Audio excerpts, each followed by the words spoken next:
Se ha otorgado el uso de la palabra al legislador Vicente Tayano del Partido Social Cristiano, quien Señora es el primer Presidenta, parlamentario que realizará una directora de la moción. sesión de instalación de la Asamblea Nacional, señoras y señores asambleístas, representantes de los medios de comunicación, ecuatorianas y ecuatorianos. El país se pronunció en las urnas en un proceso de elecciones anticipadas y a partir de hoy tenemos la gran responsabilidad de que con nuestros actos y con resultados, en primer lugar, recuperemos la confianza de los ciudadanos y así también le devolvamos la legitimidad a el primer poder del Estado. Hoy, lamentablemente, el Ecuador vive múltiples crisis. Tenemos un promedio de 24 muertes violentas al día. Eso implica que en el Ecuador, cada 36 minutos, muere un ecuatoriano. Y con ello, ocupando los primeros lugares en cuanto a inseguridad en el mundo. Y a más de ese flagelo del crimen organizado, se suma la vacuna y la extorsión, que están liquidando al sector comercial. No importa si este es pequeño, si este es mediano o si este es grande, porque al final de ese proceso de vacuna toman la decisión de cerrar sus puertas y con ello en algunos casos perdiendo la totalidad de sus ingresos y también generando la pérdida de muchas plazas de trabajo. Cada año son más los jóvenes que se quedan sin acceso a educación. Y sí, lamentablemente, la educación y la medicina y la salud en este país están en terapia intensiva. Hoy tenemos la gran responsabilidad de que eso se supere, no solo desde la Asamblea, sino como Estado, con planificación, con asignación de recursos y con una adecuada ejecución. Un número importante de provincias están al borde del colapso vial. El fenómeno del Niño ya llegó y el país ni siquiera cuenta con una ley de gestión de riesgos aprobados por esta Asamblea Nacional. ¿Y qué decir de la tragedia de los gobiernos autónomos descentralizados? No reciben sus rentas y muchos de ellos, ni siquiera los más pequeños, lamentablemente tienen fondos siquiera para cubrir las obligaciones laborales y salariales, menos aún para cumplir con sus competencias debidamente establecidas en la ley. 7 de cada 10 ecuatorianos no poseen un empleo formal. Y desde hace 3 semanas, a causa de apagones energéticos programados, el sector privado del Ecuador pierde decenas de millones de dólares a causa de la irresponsabilidad de un gobierno inepto e ineficiente que hoy nos está entregando prácticamente un país en terapia intensiva.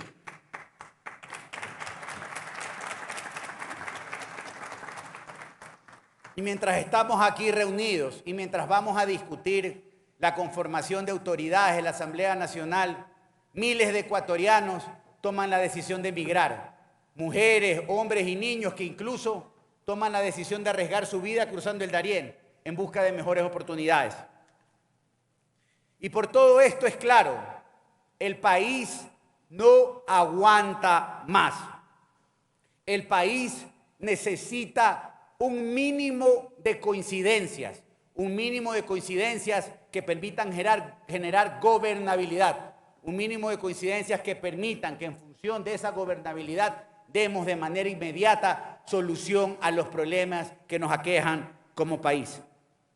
Y sin duda alguna, para poder alcanzar ese mínimo de coincidencias, es necesario que todos nosotros, que la clase política de este país actúe con desprendimiento y fundamentalmente con responsabilidad y con madurez. Sí, me he referido a coincidencias por la gobernabilidad. Coincidencias necesarias que son importantes, pero debemos dejar sentado un precedente. Esas coincidencias jamás pueden convertirse ni en reparto, ni en impunidad, y menos aún en persecución. Señoras y señores asambleístas, si queremos recuperar de verdad con nuestros actos la confianza de nuestros mandantes, la confianza de la ciudadanía, no hay otro camino que el consenso, que debe estar plasmado en una agenda legislativa, en una agenda de trabajo que priorice de verdad las principales preocupaciones del país y de manera inmediata darle soluciones a las mismas. Estas reformas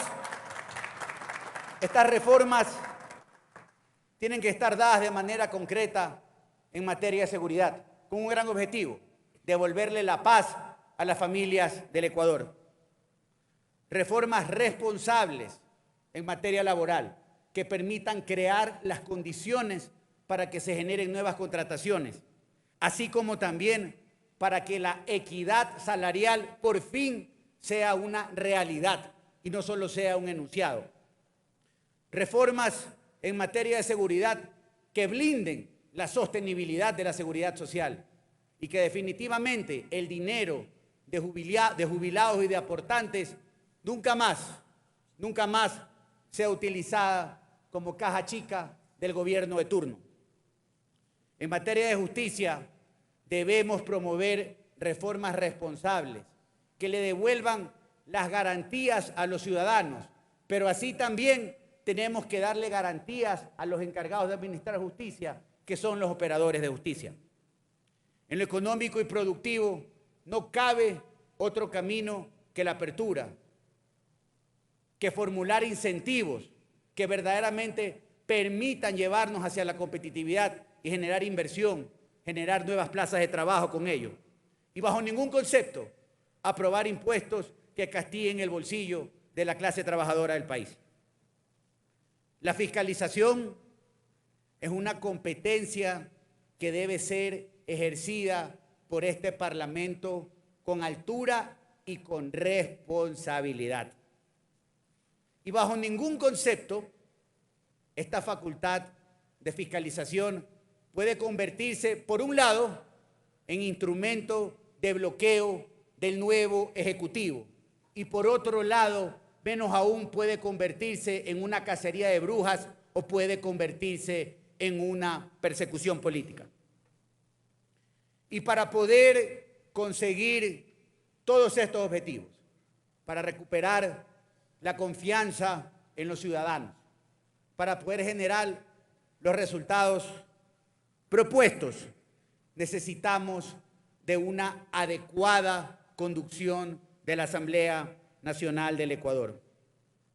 Necesitamos de un presidente que con capacidad, que con tesón y que con talante democrático pueda conducir estas mínimas coincidencias que hoy existen en función de darle gobernabilidad al país. Alguien que tenga la capacidad y la experiencia no solo para generar los tan necesarios consensos, sino también que tenga la capacidad para procesar y manejar las diferencias que sin duda van a existir. Y hablando de diferencias, una premisa importante. Hoy el país primero y las diferencias jamás pueden estar sobre la solución de los problemas del Ecuador.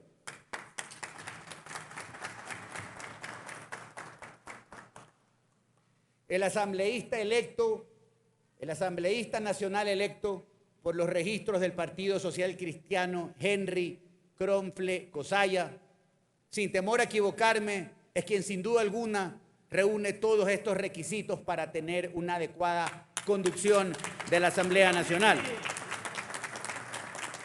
Así como también Henry Kronfle cuenta con un amplio respaldo de varias bancadas legislativas. Henry Kronfle, asambleísta nacional por el periodo 2017, 2021, 2023, ingeniero mecánico, guayaquileño, de 51 años de edad, cuenta con un grado cum laude por la Universidad de Miami, con un diplomado en Economía y una maestría en Ingeniería Mecánica también por la Universidad de Miami. Fue cónsul honorario de México en Guayaquil, presidente de la Asociación de Industriales Latinoamericanos, presidente del Consejo Consultivo Empresarial Andino. Fue también presidente de la Federación de Cámaras de Industrias del Ecuador y presidente de la Federación de Cámaras de Industria de Guayaquil. Y a lo largo de su vida pública y privada se ha hecho merecedora de una serie de reconocimientos precisamente por las características a las que me referí, por la capacidad de dialogar, por la capacidad de conseguir resultados, y es precisamente hoy, en razón de aquello, que en representación de la bancada del Partido Social Cristiano y Aliados, es que elevo a moción, señora directora de la sesión, la candidatura de Henry Kronfle Cosaya para la presidencia de la Asamblea Nacional del Ecuador. Señora directora, señoras y señores asambleístas. Gracias, asambleísta Tayano.